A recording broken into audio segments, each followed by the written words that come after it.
Oi, sou Júnior Costa, sou membro do Clube Caçamba e hoje estou aqui com a professora Ana Paula Vidotto para nos falar um pouco mais sobre os macacos, como que é a dinâmica, principalmente aqui na UEL. Professora? Olá, tudo Olá. bem? Obrigado pelo convite. Ele está aqui com vocês hoje, falando um pouquinho sobre o nosso projeto. Nós do Laboratório de Ecologia e Comportamento Animal, LECA-UEL. Professora, pode nos explicar mais sobre o seu projeto e a história dele, a importância dele? Certo. A gente começou a trabalhar em 2015, 16, com o levantamento dos macacos prego aqui do campus. A gente sabia que eram animais que apresentavam alguns conflitos com a comunidade interna, do tipo roubar comida, entrar nos prédios, deteriorar, né, o patrimônio da universidade. E a gente não sabia quantos macacos tinham. Naquela época a gente não tinha ideia de quantos indivíduos eram, quantos indivíduos. E aí tinha um número assim, o pessoal achava que tinham 100 macacos. É porque eles são tão assim bagunceiros que as pessoas acham que são muitos mesmo. E acabou que a gente fez um levantamento populacional e a gente chegou num número de 25 indivíduos naquela época. E assim, eram alguns machos, muitas fêmeas, né? Muitos filhotes. Então a gente acabou fazendo esse primeiro levantamento dos comportamentos, o que eles fazem, né? Relacionado, por exemplo, aos locais do campus. Alguns locais eles fazem mais coisas que outros. Então o nosso projeto começou aí.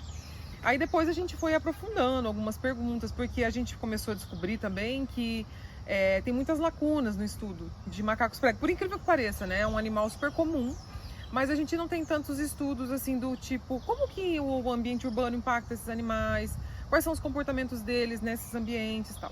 Então a gente começou trabalhando dessa forma, fazendo primeiramente um levantamento inicial, e hoje a gente tem trabalhos relacionados a comportamento social, cuidado parental, outras abordagens também, a parte de alimentação deles, e também em outros locais, não só na UEL. Agora eu fiquei curioso, uma média, quantos macacos pregos tem hoje aqui? Eu sabia que você ia perguntar isso, porque a gente começou com 25, quando a gente começou o trabalho, né? Só que o que a gente percebe, assim, sempre tem mais fêmeas nos bandos, tá? Vou explicar isso antes de falar sobre o número. Os macacos prego, eles são um grupo, uma espécie que os machos, quando ficam próximo à idade adulta, eles vão embora. Até eles podem procurar outros bandos, outros locais assim próximos que eles conseguem transitar dentro desse ambiente urbano. Então acabam ficando muitas fêmeas. Sempre tem muitas fêmeas. E as fêmeas se reproduzem todo ano. Então, respondendo a sua pergunta, hoje a gente tem por volta de 40 indivíduos. E tem mais de 12 fêmeas adultas. Então, se você pensar que todo ano vão ser adicionados 12 indivíduos, você tem muito macaco aumentando, né? Obviamente que tem mortalidade, tem alguns que a gente passa a não ver mais, né? Alguns indivíduos, por alguma questão que ocorra aqui mesmo dentro do campus ou nessas saídas que eles fazem para outros fragmentos. Mas hoje nós temos 40 indivíduos. É bastante macaco. Não, e que nem, falando até sobre, tem lugares mais do campus que ficam mais, eu não costumo ver tanto macaco aqui. Sim, no CCB a gente não vê muito.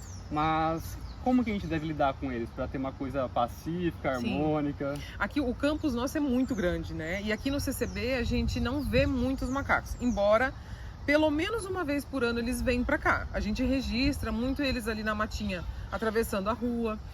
Ali que tem uma matinha ali perto do laboratório de recomposição florestal. A gente vê eles às vezes vindo para cá, né? Na pandemia mesmo a gente registrava eles vindo aqui para a Central. Mas assim, o que acontece é que eles ficam próximos da área do fragmento florestal, que é o horto, tá? Então o horto, quando eles se deslocam para outras áreas, a maioria do percurso eles fazem por árvore. Para eles virem até nós aqui no CCB, eles teriam que fazer percursos no solo. E eles evitam esse tipo de coisa porque eles têm muito medo. Né? Eles têm medo da gente. Embora a gente ache que não, eles têm receio. Né? Eles não são animais de solo, eles são animais arborícolas. Então eles acabam transitando mais para aquela região ali do CESA, CCH, CCE, né? E eu lembrei que eu vi um semestre passado, próximo à cantina. Todo mundo, que bonitinho, sei o que, olha, não pode. Ou tirando foto, lembro. Na primeira semana aqui de calor, a gente teve uma apresentação sobre como conviver com os macacos, assim. Muito importante, porque eu não sabia, eu achava que bonitinho, pode tirar foto. Sim. O alimento como algo bom, vou ajudar, né? Não. Sim, a gente tem essa concepção mesmo. Exato. E é importante para a comunidade saber disso, que não pode alimentar, não pode sorrir para eles. O sorriso para os primatas ele é interpretado como um desafio, né? Porque eles mostram o dente pra gente quando eles estão bravos, então eles entendem que a gente está desafiando eles e acabam ficando agressivos. Essa é uma coisa assim que você falou do alimento, do celular, é muito difícil para nós assim, ter um convívio. O que é rico para nós aqui no campus? A gente tem um convívio diário com animal silvestre. Porque o que a gente convive na nossa vida no dia a dia? Animal domesticado. Então assim, o nosso cachorrinho, o nosso gatinho, né, outros animais que a gente vem a ter, eles são acostumados a receber esses cuidados, né? E a gente é acostumado a dar cuidado. Só que quando a gente vê um animal silvestre, a gente vai fazer a mesma coisa e não dá certo. Por quê? Quando a gente dá comida, a gente está criando um mau hábito. Mesmo que essa comida seja saudável, sei lá, uma maçã, uma banana, né? Esse mau hábito é pedir comida pra gente. E isso acaba criando conflitos. É esses conflitos que a gente quer evitar. Tirar foto, né? A gente já viu relatos de pessoas que tiveram o celular tomado. Porque quando ele vê a pessoa dando uma coisa, ele fala assim, é comida. Porque ele já associou que a gente é igual comida. Né? Do tipo, não que a gente vai ser comida, não é isso. Mas assim, humano me dá comida. E aí ele vê você oferecendo a mão com o celular, ele acha que você tá dando alguma coisa, vai lá e toma. Quando ele vê que não é comida, ele taca no chão. Então assim, todos esses conflitos que a gente tenta evitar.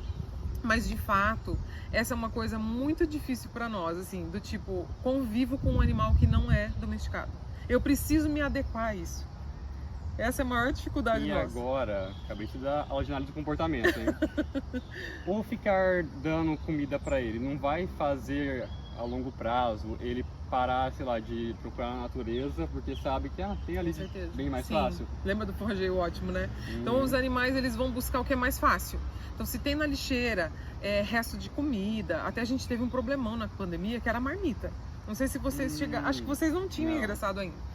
Nós tivemos uma ação maravilhosa do nosso RU, maravilhosa, que era, gente, já que não dá para todo mundo comer no restaurante, a gente vai fazer marmita. Nossa, fantástico, que bacana. Maravilhoso, porque eles tinham essa necessidade de atender a comunidade que ainda estava trabalhando no campus, mas a gente tinha as restrições de estar todo mundo junto. Então o RU teve essa ação maravilhosa. Só que tinha um problema, o RU é generoso, você sabe, né? Generosíssimo com a comida. E o pessoal não conseguia comer tudo. E aí deixava nas lixeiras. Gente, o que esses macacos comeram de marmita nessa época, vocês não têm noção. Por quê? O pessoal jogava fora na lixeira, tipo, comeu uma parte e tal. Uma parte sobrou, jogava ali na lixeira. Os macacos vinham comendo arroz e feijão assim na mãozada, né? Então, tudo que tiver mais fácil de pegar, ele vai comer. Ele não vai ficar horas na árvore tentando achar comida. E essa alimentação é boa para eles? Nem um pouco, né? Porque ela é desbalanceada. Ela é muito rica em calorias, ela não gera uma saciedade a longo prazo, então o animal fica sempre procurando mais comida. Então essas questões, elas desbalanceiam muito os hábitos deles, né? Então, você falou sobre lixeira, já da caçamba. Sim. Como que essa devastação do meio ambiente, na questão de sustentabilidade, atrapalha os macacos? Sim. Então eles são animais, especificamente do macaco prego, que é o que ocorre aqui no nosso campus, né? Eles são animais que eles têm muita facilidade de viver nessa interface com humanos. Se a gente for pensar outros animais, quando a gente fala em fragmentação, em perda de hábitat, a gente fala em perda de espécies. Então, tem muitas espécies que não ocorrem aqui porque o ambiente não supre as necessidades dela, certo? Não tem uma área específica, a gente pensar assim, uma onça parda, a gente tem registro de onça parda, mas ela passa eventualmente, ela não mora aqui, né? Como que um animal como o macaco prego, ele consegue conviver? Nessa interface com humanos. Então ele acaba pegando coisa no lixo, comendo comida, né, oferecida por pessoas, por comunidade em geral, gente, tanto funcionários quanto alunos, a gente sabe que tem muita gente que dá. Tem pessoas que têm hábito, né, faz 30 anos que eu dou, e a pessoa fala que não vai parar de dar. Então a gente tem isso. Então como que essa questão da sustentabilidade?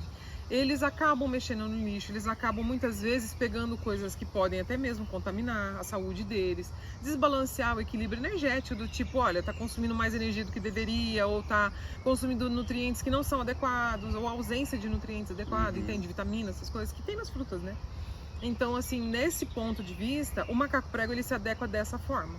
Ele acaba consumindo recursos que não seriam o alimento natural dele, né? Então esse desequilíbrio ele interfere dessa forma, até mesmo pensando assim do ponto de vista populacional, aumentando a população. Eu ia puxar aí o macaco urbano, continuo pensando, assim, eles ficando muito mais próximos, porque como tá sempre dando comida, eles já vão acostumar com isso, então já meio que vai ser uma obrigação.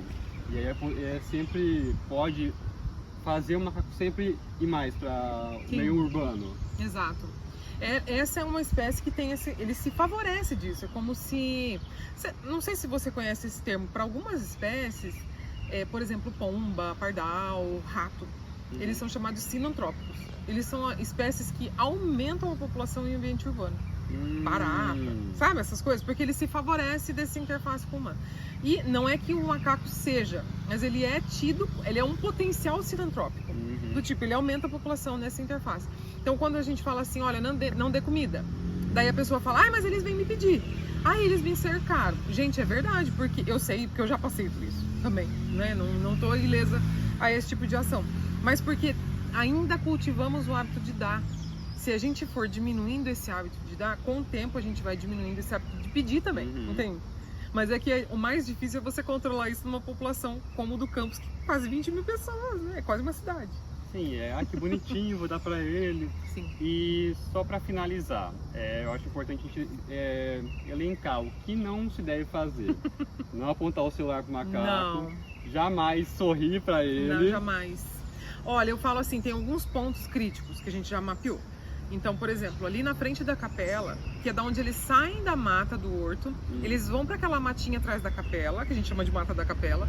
Quando eles atravessam para ir ali no centro de cultura japonesa, eles atravessam bem naquele ponto. Então, assim, eu falo que esse é um ponto bem crítico. Não passar ali com comida na mão. Sacolinha. Ai, professora, que difícil. Gente, tinha uma moça que ela ganhava, não lembro agora a história, mas assim, ela passava com bandeja de ovo bem ali. Gente, eles acabavam com ela, eles espantavam ela tinha que jogar tudo no chão, era caótico, assim. Então, é um ponto crítico. Então, você falou, a gente no CCB quase não vê, de fato. Mas em alguns lugares, por exemplo, ali no CESA, perto ali da onde eles transitam, mas entre CCE e CESA, é mais crítico essa parte de andar com comida na mão. Saiu do RU com a fruta, põe na bolsa, sabe? Para eles não ficarem assim... acuarem as pessoas, porque o que acontece muito que eu vejo assim, fala, a professora falou para não dar, só que eles me acuaram, eu não tinha o que fazer. Mas então vamos evitar isso, né? Tipo, põe a fruta na bolsa. A gente já viu relato deles roubando sacolinha com remédio, sabe? Sabe? Então assim, põe a sacolinha dentro da bolsa, não deixa tudo exposto, nem coisa na mão e nem alimento, principalmente alimento, né? Então, nesses pontos mais críticos ali. Não, mesmo que você já falou, não sorrir, não tentar apontar o celular, não tentar interagir, porque tem gente que, pasme, tenta passar a mão. Um cachorrinho. Como se fosse um cachorro. E assim, a gente tem alguns animais taxidermizados, a gente quando faz exposições, a gente leva. Então, se vocês tiverem curiosidade de passar a mão, vamos passar no taxidermizado, porque ele é super fofinho mesmo, tá? Mas assim, o vivo não, de jeito nenhum não tocar, né? Até porque é reservatório de doença, a gente não pode estar tocando em animal silvestre, né? Então acho que o mais importante é isso, né? Não tentar interagir, não dar comida e não passar nesses pontos críticos, nem com comida, sacolinha, assim, para evitar esses ataques do tipo, passa que você tá aí. Bom saber, onde não devo passar. Mais alguma coisa para finalizar?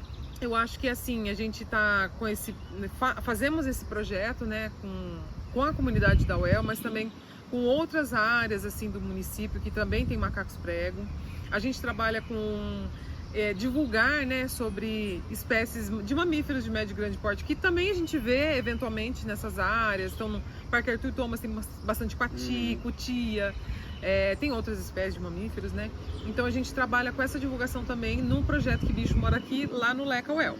Então a gente gostaria de convidar vocês também para seguir nosso laboratório e interagir com a gente também a respeito disso, porque as pessoas gostam de saber, né? Dos animais, o que eles fazem, onde encontrar, porque muitas vezes a gente tem esse privilégio de estar num ambiente verde, perto da cidade, e poder ver animais, assim. Então a gente também trabalha com essa divulgação. E é muito bom agora tem Instagram, que facilita muito o conhecimento. Sim, com certeza. O objetivo é esse, que as pessoas em geral tenham acesso a esse tipo de informação. Uma última pergunta, curiosidade, que eu até conversei com a Dani, que talvez não deveríamos fazer, mas é sobre que eu ouvi com os amigos meus perguntando. se o homem veio do macaco, por que os macacos não evoluem também? Meu Deus, sério. Ainda é comum É essa sério. pergunta. Esses dias eu fui dar uma palestra num encontro de animais silvestres.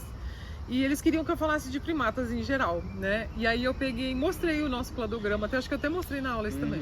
Falei, olha gente, nós temos um ancestral comum que se dividiu há uns milhões de anos, muitos milhões de anos atrás, em torno de, sei lá, 20, 25 milhões de anos atrás. Então, a gente tem um ancestral comum.